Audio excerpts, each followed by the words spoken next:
I'm Emily and I'm a student at the AVEDA Institute of Minneapolis. Today I'm going to demonstrate how to do heat curls on yourself with a curling rod. So to begin, I'm going to brush my hair through with my AVEDA paddle brush. I'm getting it nice and smooth, starting from the ends, working all the way up the head. And now that I have that nice and smooth, I'm going to section a portion of my hair away.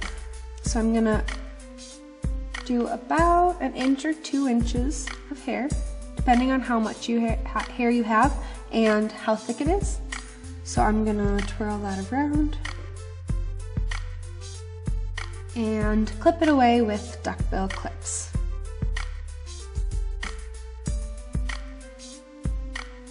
So now that that's secure, I'm going to spray some air control hairspray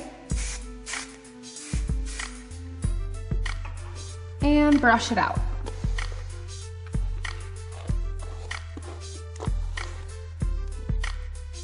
Now this is my curling rod. It's really easy to use.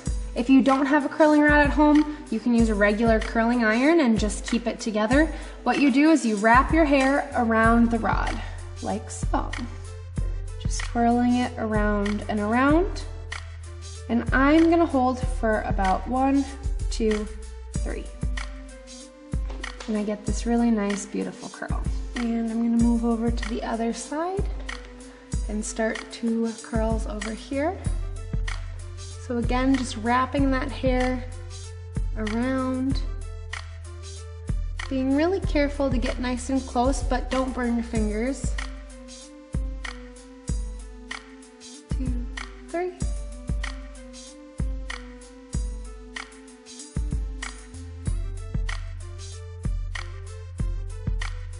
And if you feel like the hair is kind of starting to fall down the wand, just kind of push it up with the hair that you're holding on to. All right, this section is done, and I'm going to drop my next section.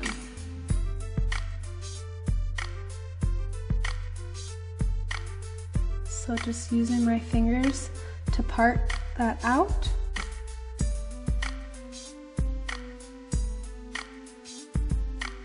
And wrap it around. And again, secure with the duckbill clips. Now I'm going to spray air control one more time. The air control is really, really good product for when you're in the middle of doing your hair, because what it does is it creates hold and texture and helps that curl stay in place, but it also, if you need to redo it or anything, it's not going to give too much hold so that you can't recurl it or it's too sticky.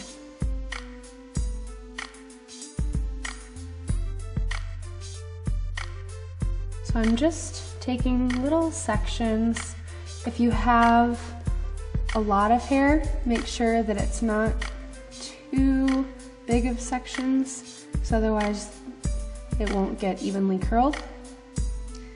And if you have really thin hair, you can do bigger curls, depending on how big you want your curls to be as well.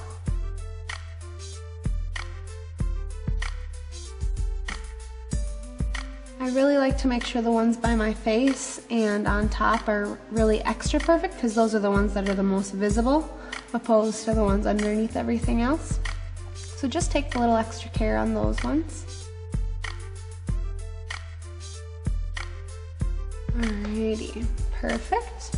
Now I'm going to drop my last section of hair on top. You really want to make a little bit smaller curls if you want to, just so they're really defined, because the top part's the most important part, because that's what most people see. So I'm going to just kind of comb my fingers through my hair and make sure everything's nice and smooth. Spray my air control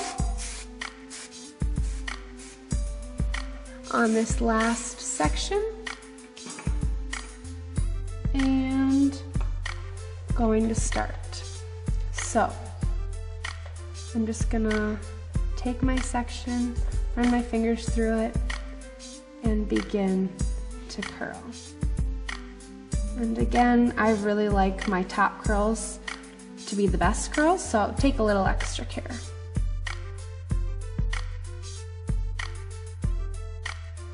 As you can see, you just get a really pretty ringlet there.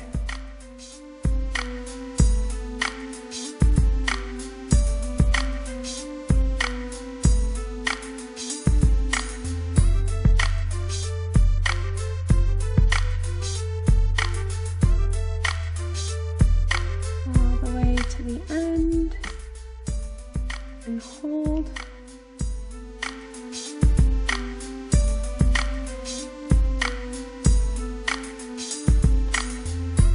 So now that I've completed my curls, what I'm going to do is use a little bit of the Light Element smoothing fluid. Just pump a couple of pumps right into my palms, smooth it around on my hands, and run it through my curls. I like when my curls are not quite this perfect, so I'm probably going to run it through a couple of times. If you like them how they are, then you can just keep them just like that and just kind of run it over the top.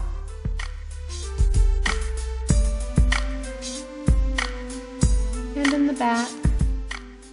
And now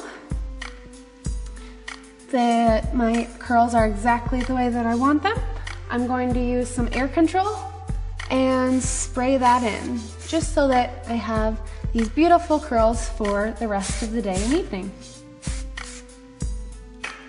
And I like to just kind of shake my head a little bit, shake the hair out, work the product in, and now my curls are all finished. I hope this hair tutorial was helpful, and I will see you next time.